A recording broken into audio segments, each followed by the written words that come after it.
Wait, I never got that stuff from. Hello, everyone. I sent it to your email. Hello, everyone. Welcome to Mountain West IRA's live stream. Today, we are going to be talking about unique investment types where you can actually use your self-directed IRA. These are actual investments that our clients have invested in within their IRAs, and we're just going to be going into detail about them today. Good afternoon, everyone. Let me get centered here so you can see me, or somewhat see me. Fooling around with a new mic, and of course, made me rush to get on here. But somebody has asked me to look at unique investments inside of an IRA, and of course, before I get started with that, if any of you are like me, or like Megan, or like other people I've been talking to, you're pretty darn tired of the way things have been going with the quarantine and things getting back opened up, and it's been quite frustrating for a lot of people that I talk to. So I share your frustrations, everyone, believe me. And I'm ready for some normalcy and for the media to stop filling our airwaves with the blurring, redundant dribble of everything that's not really important in life right now. So that's all I have to say about that. Is I'm done with it, and I hope everybody's life can start to get back to normal, and businesses can be opened up, and I hope that the state that you live in is being cooperative and finding ways to help people get back to normal. Because I think that about half of the states in the United States are doing a really good job of trying to get things back open, and half, I think, are still having difficulties with understanding that we Americans love to work and make a living and invest. And there's probably some of you who are investing out there or not investing due to fears with coronavirus. I think that is an unwarranted fear when it comes to investing in certain things. About 3 weeks ago, I was talking about the markets and how I felt like we're in a dead cat bounce. And today, I think that some more evidence came out that I might be right about this. And what's happened is a whole slew of economists have put out a report that they feel that about 100,000 businesses will never open again. Wow. They'll never come back. And it's all that exuberance in the market of getting the country open is now being replaced with the fear that our economy is going to open up much smaller, and that it's going to take longer time, which was kind of what I was saying 3 weeks ago. To watch out for that I didn't think that the markets were quite as stable as everybody was getting excited about. Although I still believe that residential real estate is strong and going to get stronger. I think people want to, for those that are living in maybe housing that's more congested, they might look for single family properties or even smaller multi-level like duplexes or something. I think that unless you are in a commercial real estate, such as apartments. Excuse me for just a second. Will you please log Sherry out?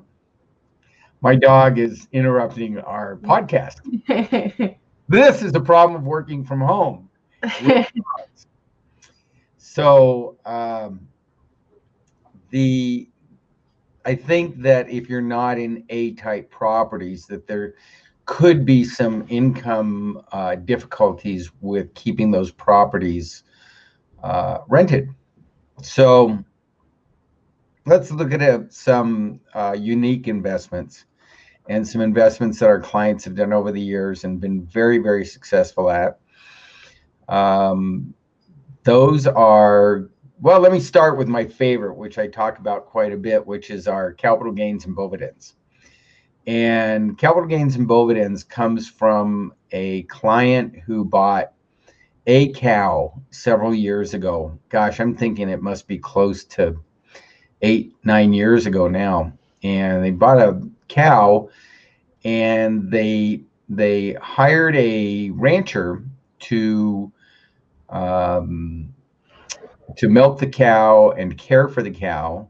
And he got what I call bovidends, or income from the cow's milk every month. And as cows do, this cow got pregnant and had a calf. And so the cow that originally cost him $2,500 had a calf, and he could make 100% what I call a capital gain on that calf by selling it, which was $2,500 on females and $3,000 on bulls. So as his herd grew, and he added to it from outside, he would sell the bulls for capital gains, and his herd grew. At last I heard, and I really should update, I believe it's over 125 head of cattle. Oh my goodness. Huh? I didn't know it was that big.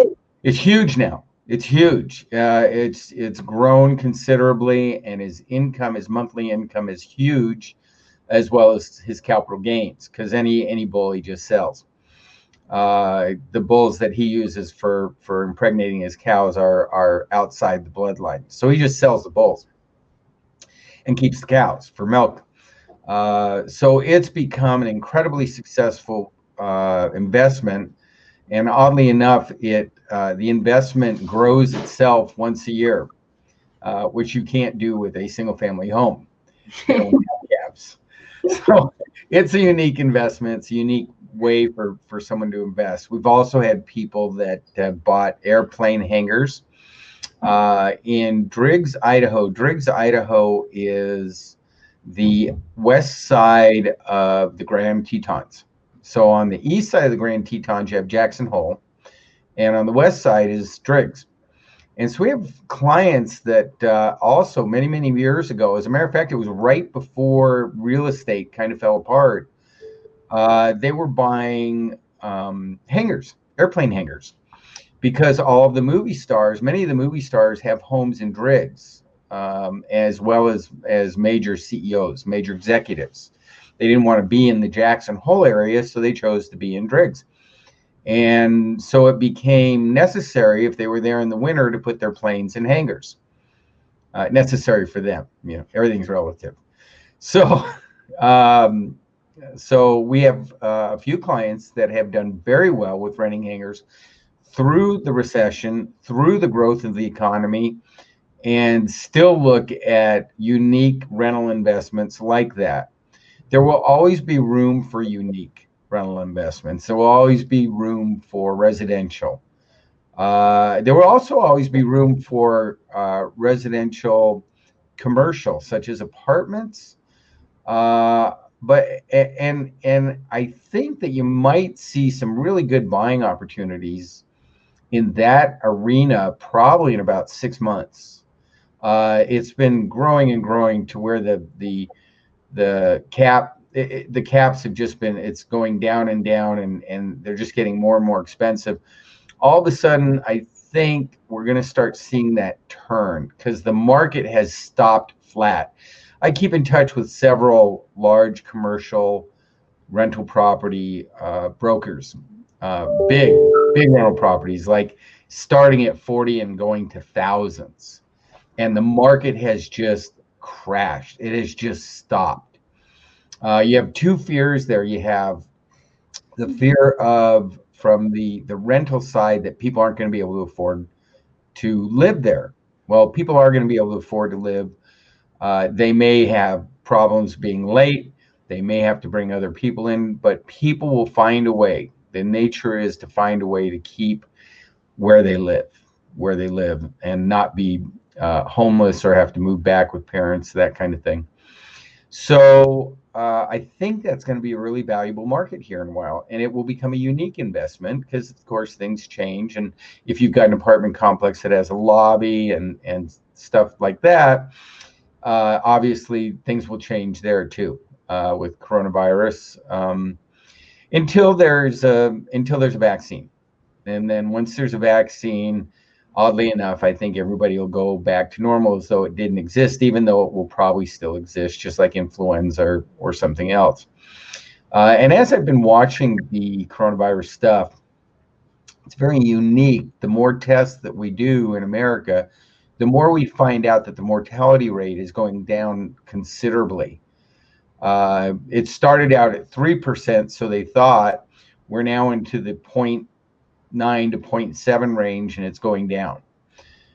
So which is going to put it eventually, as people become have antibodies, put it somewhere as an influenza, kind of the same spot. It's just much more contagious right now. So this is kind of what I think causes the fear, and I think the media causes a huge fear. It's enough already. Enough with the fear mongering, and politicians, all of them, just like stop. Let's get back to business, and let's look at the reality of it. The world isn't ending tomorrow, and business isn't ending tomorrow, and investments aren't ending, but there are going to be some hardships that were caused from this shutdown. And mostly small businesses are going to be suffering from the hardships more than anything. Small businesses. Yeah, small businesses. I think also we're going to see some very large businesses suffering. Mm-hmm. There are several large businesses that are having horrible times. One of them, probably the largest, that's suffering the most, or I would say the 3 or 4 largest, is Boeing and Delta, United, American. Those they're probably suffering the most. The losses are just so massive. Mm-hmm. And so we'll just have to see what comes of it. But not many people are investing in airplanes, so we haven't had anybody invest in airplanes. So airplanes and classic cars, things you shouldn't invest in your IRA. And I can go into detail why. Actually, I will go into a little detail why. So every once in a while, we have somebody that wants to put a classic car or an antique car inside of an IRA. And here's the problem with doing that. You can't drive it. You can't enjoy it. And you can't put a piece of art like wall art inside of an IRA because of several facts. Artwork is just not allowed. Antiques and artwork. Cars in certain circumstances are allowed, but the problem is you can't change the oil. You can't drive it. You have to hire somebody to take care of it, somebody to maintain it, somebody to drive it. It would have to stay it'd have to stay in a locked storage area that you don't have a key to. Kind of like how gold is in a depository. So it's ridiculous to put cars, airplanes, of course, you can invest in if they're rental airplanes and you never get on it and use it. I think the problem is most people that could afford to buy an airplane probably want to use it for their business. So that's not a good idea either. Because anytime that it's your business, there's a problem with it's a prohibited transaction by disqualified person, which we went over last week or the week before. Every week's running together, so I can't figure it out. All right. Oh gosh, let's look at another unique investment. We have a client from the very beginning. He's been with us 14 years, and he's a fisherman. And this client knew that fishing licenses in Alaska were a commodity, and they had a very bad fishing year, and the price of licenses went down considerably, like down to about $60,000 for a fishing license, which to me seemed very high. But he was screaming that it was the deal of the century. So he bought a couple of licenses inside of his IRA, Roth IRA, so tax-free. And then what he did is he allowed people to rent those licenses for their boats to go out and fish. And he would get the rental fee for the license, and it usually included a little bit of profit from the fishing. So it was a participation kind of rental agreement. And then when the price of the licenses went up, and when I say went up, when they had a good year, the price of the licenses went from like 60,000 to close to $1 million. Oh my goodness. Oh yeah, I never realized it, but these fishing licenses, when it's good years out there, they're worth $1 million. So he did very well on that, and it associated us with a company that was a canning company, because a lot of the stuff they fish for in Alaska is like sardines and small fish, and we're not talking like salmon fishing out there. We're not, it's like all kinds of smaller fish. It's like bait fish. It's like fish that they use in cat food or dog food or whatever. And a conglomerate of these fishermen in Alaska started a canning company and allowed all the fishermen to buy stock in this company. So our client was singing our praises, and all of a sudden we start getting these fishermen that are buying units of this canning company. And again, not knowing fishing, I'm scratching my head as to why everybody's so excited about this. But this thing grows, and before we know it, we have hundreds of fishermen as clients. And these dividends that this company pays out on fish are like, oh my gosh. I mean, we're taking in each year, they get a dividend from the prior year's catches and sales of the cannery and all that. And I mean, these are guys that are 6-digit checks. I mean, like the minimum is in the low 6 digits and it goes up from there. And, you talk to these guys and they're just kind of down home dudes and in like overalls and rubber boots, and they have a meeting once a year in Seattle, even though it's Alaska fishing.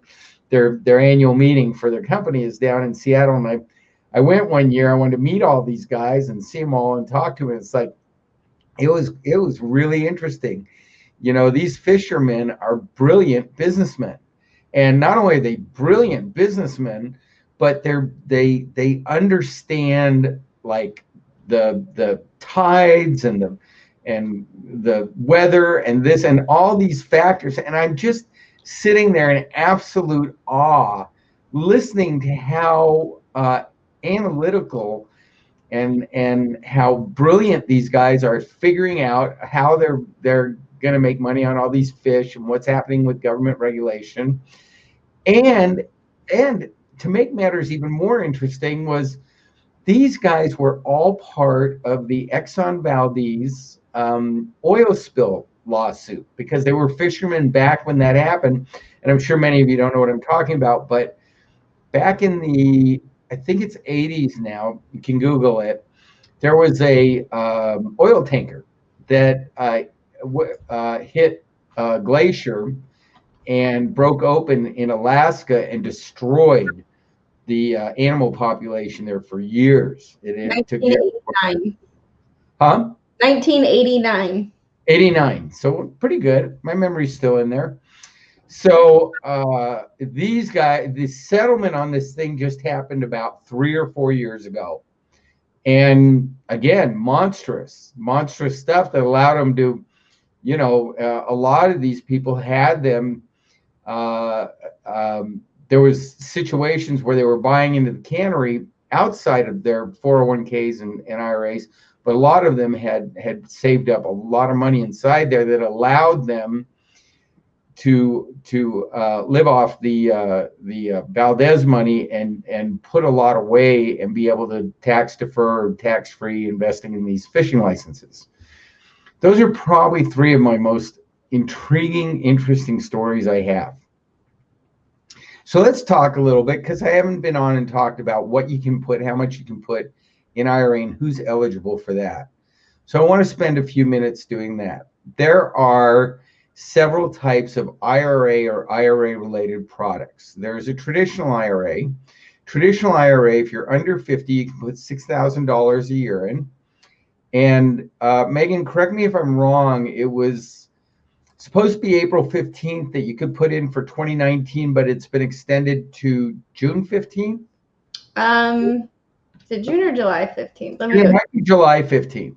Because I think it's June, but I think it might be July 15th, because July 15th is what tax funding date was, when you had to pay your taxes by. July 15th. July 15th. So you can still invest into your IRA $6,000 if you're under 50 for 2019, as well as $6,000 for 2020.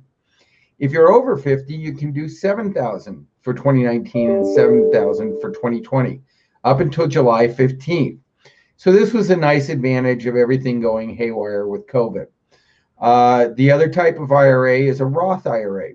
And the difference being, for those of you that are just starting to get into this, difference between traditional and Roth. Traditional allows you to put money away, write it off of your taxes, and tax defer any gains until you take the money out. You don't have to take the money out until 70 and a half. Roth IRA is you don't get a tax write-off now, but you get the ability to invest tax-free for the rest of your life. And there's no limit of 70 and a half when you have to start taking money out. And Roth IRAs can actually pass generations and can pass up to 4 generations if done right, tax-free. So it takes an accountant who knows what they're doing, or CPA, but you want to look at doing something like that. It's a great estate planning tool as well as an investment tool. Next type of IRA is called a SEP, or Simplified Employee Plan. This is for employers. So if you're a small company or you're an individual, a lot of realtors use SEP. You can put into a SEP up to 25% of your compensation with a maximum of $57,000 a year. So it's a much greater amount than a regular traditional IRA or Roth IRA. And that money can all be used for real estate investments, for lending, for fishing licenses, for, just a plethora of things. There's so many cool things out there these days to see what people are investing in. By the way, I want to mention something. For those of you that are bearish or sheepish or feeling like the sideline is the best place to be cautious that you might be sitting out a unique time in our history when something has never happened before, and where there's a lot of fear, or I should say something's never happened like this since they've been keeping records in 1948 on employment figures. And these are usually opportunities that nobody realizes are opportunities until after it's all over with. Like you look 10 years down the road. For example, in 2009, 2010, when the market went down to 6,400, which I proudly but ashamedly predicted, the people were scared to death to invest. There were people on TV, personalities going, the market's going to zero, it's all over, blah, blah, blah, all that. And I'm screaming, invest. If you're going to put money somewhere, put it in the market, put it in real estate. They're both incredible screaming deals. Well, we've seen what's happened to the market since then. And even we see now where it's at. I don't think that you've got, in a long term, the stock market will probably meet its averages. But I think in the next couple years, if you don't have the stomach for seeing statements down considerably at times, that may not be the way you want to go. The way you may want to go is something more stable, such as real estate, residential real estate, or small commercial real estate, that kind of stuff. Anyway, where was I? SEP IRA, simple IRAs. We don't see quite as many of these as we used to. But a simple IRA is still around. It's for small employers with less than 100 employees. And in a simple IRA, the employee and the employer contribute. And the contribution limits, if you're under 50, are $13,500, and over 50 are $16,500. The difficulty with them is once somebody's been with you 2 out of 5 years, you have to put in either 2% of income for every employee, whether they're in the plan or not, or 3% of whatever the employee puts in that are contributing. So there's some unique rules with it. and it's all tax deferred. It's like a traditional IRA. So you don't get the benefit of tax-free. One of my favorites is the 401k. Whether it's a 401k you have at your employer, or a 401k if you're a small employer, or just even individually, you and a spouse and kids, or other people that own the business with you, you can contribute 25% of compensation. The employer, you as your employer, can contribute 25% of your compensation up to $37,500. An employee deferral can put in up to 100% of their income with a max of $19,500 under 50, $26,000 over 50. And why is this such a great deal? Well, as your employer, that money that you put in, that $37,000, is tax deductible to your business. So your business gets a write-off. Of course, your business has to earn net revenues, have positive revenues, to be able to write that off. And believe it or not, we get that question. Some people think, wow, can I have a 401k if I'm losing money? No, you can't. Company has to be making money to do that. But it allows you to put away an awful lot of money, close to 60 or over 60 grand if you're over 50, and around 60 if you're under 50. That can be used for any type of investment that you want, whether it's market or it's real estate or real estate related, or loans or airplane hangars or fishing or cows, whatever. It gives you a lot more flexibility on how to do that. And the part that you, as your employee, that you put in, you can put in a Roth IRA. So part of the 401k is tax-free if you choose to do it that way. That way you get a combination of the business write-off as well as tax-free investing for yourself personally.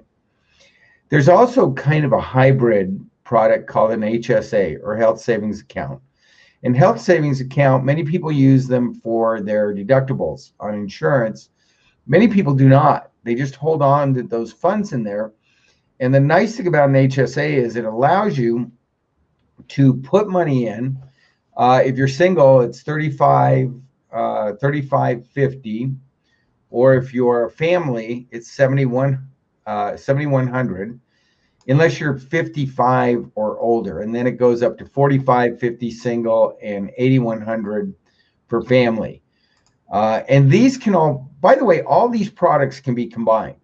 So you can combine a traditional IRA, a Roth IRA, a 401k, an HSA, and buy an investment with those combined funds. You can also combine funds between family members or other people outside the family. So if you've got somebody you want to partner with, you can both use IRAs, 401ks, HSAs, and partner those. If you're a disqualified person, which I talked about a week or two ago, the deal has to all be done at the same time, and it can't be, you cannot buy or sell in between the family members whose IRAs or HSAs are involved with each other. Now, I was saying that HSA is kind of a hybrid product, and what's cool about this product is not only is it tax-free growth, but when you put it in, you get a tax write-off. So you get a tax write-off when you put it in. It grows tax-free, and after the age of 60 and above, you can take it out tax-free. So you get the best of both worlds. You get the write-off like a traditional IRA. You get the tax-free status like a Roth IRA. So it's nice little combination there. Do we have anybody that has questions, Meg? No questions. Does anybody have any questions? If you have any questions, add them in the comment section, and we'll be able to see them in real life time. Nope. Nothing yet. All right. Well, that's all I have for you this week. Stay safe and don't let the medium politicians drive you crazy. It's all going to work out. Talk to you later. Bye.